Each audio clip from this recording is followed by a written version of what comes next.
A new study shows that literally millions of people across this country, the United States, believe in the most outlandish QAnon conspiracy theories regarding the 2020 election. So this survey was done by the Public Religion Research Institute, and they surveyed over 5,500 adults in a nationally representative sample, and here's what they found. Nationally, the survey found that a whopping 15% of Americans, roughly 31 million people, believed in the completely unfounded claim that the government, media, and financial worlds in the United States are controlled by a group of Satan-worshiping pedophiles who run a global child sex trafficking operation. So we've heard that QAnon conspiracy theory before, and what makes this story so jarring is just the sheer number of Americans who buy that, who believe that. In fact, the figure jumped to 20%, or 42 million Americans, for the less outlandish but still baseless claim that there is a storm coming soon that will sweep away the elites in power and restore the rightful leaders. Okay. I don't know what to do with that. Yeah. So guys, this is a really important story because it's also cultural, not just political. So that's a giant number, and it gets worse. There's some further really bad news, but that's 31 million adult Americans who think that one of the major parties is satanic and runs a pedophile ring and does child sex trafficking regularly as part of their course of action. They think the Democratic Party gets together in their caucus. They're like, all right, what are we talking about today? Medicare for all, $15 minimum wage. Okay, and is Satan here? Oh, Beelzebub is here, great. Come on in, and what do you want to do? You want to give everybody health care? Yeah, probably. Yeah, I mean, that's what Satan would do. So, look, on the one hand, that's super frightening, because that's a giant number of people in this country that are not attached to reality. They're in a different planet and they think insane things that are nowhere near true. Okay, I've told you before, I've got a neighbor who's got a Q bumper sticker on his car. I never talk to him. I have no interest in ever talking to him, because how do you have a conversation with somebody who just doesn't believe in facts or logic? I mean, are we going to have a conversation about, well, what do you think the demon is up to? Oh, I think the demon is doing this, and I think the demon is doing that. How are we gonna have a conversation, right? And so it gets worse in this stat. They asked, because things have gotten so far off track, true American patriots have to resort to violence in order to save our country. And what percentage of Americans agree that we should resort to violence? 15%, the same 15%. Yeah, there you go, stepping on my lines again, Uygur. Yep, that's me, that's me. So that's 31 million Americans saying, yeah, let's go, let's commit violence. And so are you surprised that we got the January 6th violence at the Capitol Hill? There's 31 million people saying, I'm here for violence. And guys, so now here comes the other part of it that's so important culturally. So why do they believe the things that they believe? One is media, and we're gonna talk more about that in a second. They're listening to right-wing media, and so that the information they get is confirmed. They're like, in their world, they don't even see facts. They see, oh, what is Beelzebub up to? And Newsmax and OAN confirm for them, oh yeah, the Democrats are the worst, and et cetera, right? But a big part of this that nobody talks about is religion, because religion's oft, it's a third rail. You can't talk about it, you're not. And even when I talk about it here on this show, some wonderful progressives get mad because they think I'm talking about your religion. No, everybody has a different interpretation of religion, okay? But for these folks, they really believe Satan is real. They think I interviewed one of them, and I interviewed several of them. Almost all of them were religious, very religious, fundamentalist, right? And they didn't even understand what I was saying. To them, they're like, well, obviously Satan is real and he's in the world. Well, why wouldn't Satan run a child sex ring? And why wouldn't he capture one of the parties? And of course it would be the liberal party. To them, it was the most normal thing in the world, because they actually believe there's a guy with horns and a tail dressed up in a red outfit going around doing evil things, right? And so we think it's totally nuts because it is totally nuts. They think it's the most normal thing they've ever heard. Yeah, I mean, evangelicals are certainly overrepresented in the sample, so religion does have something to do with it, you're right. And obviously evangelicals are on the more extreme end of the religion spectrum. But there's also, the thing that I'm really concerned about is the lack of trust in institutions, right? Because they're getting their media from these right-wing cranks. Like, we're not even just talking about like Fox News. We're talking about, non-reputable sources that actually do a pretty good job in spreading their disinformation on social media. And the reason why these millions of Americans are more willing to believe the Newsmaxes or the OANs of the world or whatever else they're listening to in lieu of, I guess, legacy media outlets is because legacy media outlets have given them reason to not trust them. Be skeptical, To be skeptical, exactly. So I'm not blaming it all on institutions, but when you're obviously putting your credibility aside to protect power, well, then people aren't gonna be willing to trust you even as you come at them with evidence that debunks whatever crazy conspiracy theories they might believe.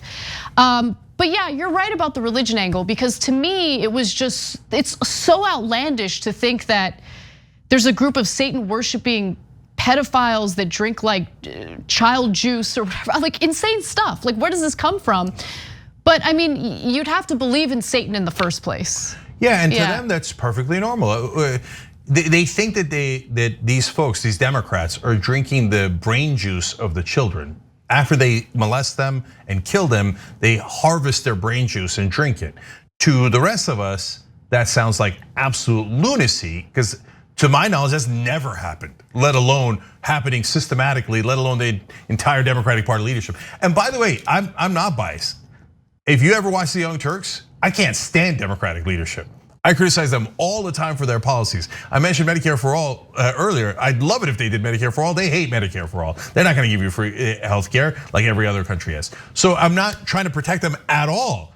But you can't be a lunatic, but apparently 31 million people can.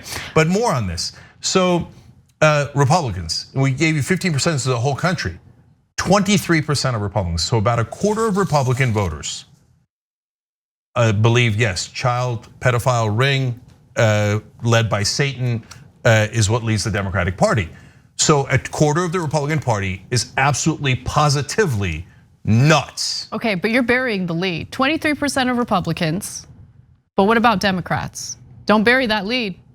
8%. 8% of Democratic voters believe these conspiracy theories. Then why are you a Democrat if you think the Democratic leadership is killing children for Satan? I don't know. I mean, that's even more irrational than the Republicans who believe it. People are, and they walk around us, guys. That's 15% of every person you meet believes that there's a satanic pedophile ring, and that they're running the country. That's scary. That's super scary. That 15% of us are completely and utterly detached from logic, reason, facts, and reality. And then now back to the evangelicals real quick. About a quarter of them believe it. So if you run into an evangelical, a quarter of them believe this. But then they think that half the people are going to get sucked up into the sky, and that the Armageddon is going to be great when 7 billion people die. So I'm not surprised by that. By the way, a quarter of Hispanic Protestants also believe it. There's another phenomenon here that doesn't get enough attention. That child molestation, unfortunately, in this country is, and probably in most countries, is a much larger problem than people realize. So if someone has had any kind of experience like that in their life, they're much more likely to believe this. Right. They're because from their experience, they're like, well, I was molested as a kid. I would definitely believe that the powerful people do molestation. And then you see Jeffrey Epstein and you see all these other things, and you saw Trump and Clinton with him. And so it makes it much easier to believe, especially if you've experienced that kind of molestation. Now, of course, it isn't. Epstein is absolutely true, and a lot of powerful people were connected to him. But then to make the jump that it's led by Satan and they're doing brain juice harvesting, none of that is remotely true, and nor is it Democratic leadership in its entirety. But finally, to come back to the main point of this particular study, the number one indicator of whether you're going to believe in QAnon and these insane ideas is whether you watch right-wing media or not. Yeah, let me give you those numbers. because we do have a graphic on that, and I thought it was interesting. So people who trusted right-wing news sources such as One America News Network or Newsmax were the most inclined to believe in core QAnon conspiracies, with 40% of them agreeing with the statement about Satan worshiping pedophiles running a global child sex trafficking operation. Around 18% of people who mostly watch Fox News said they believe the statement about the pedophile ring, while 21% of people who don't watch any TV news agreed with that statement. So, I mean, think about that. You're not watching any TV news. You're probably getting your news from social media platforms where, as I mentioned earlier, conspiracy theorists tend to have a pretty easy time spreading their conspiracy theories and disinformation. Yeah, and by the way, again, mainstream media doesn't help either. Yeah, they're not watching it, but part of the reason they're not watching it is the mainstream media will say absurd things like, no, there's no corruption. As politicians take millions and millions of dollars in campaign contributions, they'll say, no, they're debating ideas. And if you're a right winger, to be fair to you guys, you say, well, that's obviously not true. So these guys are nothing but liars. So let me go try to find truth elsewhere. I get that, you just went down the wrong road. But now speaking of the wrong road, ending on this, back to the violence issue. So if you listen to far right media, and we're not even talking about Fox News, the Newsmaxes, the OANs, etc. 42% of their viewers say it's time for violence. When you go to Fox News, only 18% say that they think a satanic pedophile ring is running the Democratic Party. Only 18%. But 27% say, yeah, it's time for violence. 27% of Fox News viewers say, let's go do violence because the country is run amok. And that didn't just happen overnight. It's important to remember that. And I'm gonna call out people like Liz Cheney, who honestly doesn't deserve much credit for anything, because the problems that she's complaining about with Republican voters today and the Trump base, again, wasn't something that just came up overnight. It was something that Liz Cheney aided and abetted along with other Republicans in Congress because they wanted to demonize their political opponents in awful ways instead of focusing on legitimate debates about policy. The demonization's been going on for a long time now. And so it doesn't surprise me at all that people who watch these shows would be more receptive to violent means to accomplish whatever they think they're accomplishing. Yep. It's terrifying. And we're swimming in guns. Yeah, so recipe for disaster. Yeah. January 6th, that's why we're worried that it's not the end, it's the beginning. Thanks for watching the Young Turks, really appreciate it. Another way to show support is through YouTube memberships. You'll get to interact with us more. There's live chat emojis, badges. You've got emojis of me, Anna, John, JR. So those are super fun. But you also get playback of our exclusive member-only shows and specials right after they air. So all of that, all you gotta do is click that join button right underneath the video. Thank you.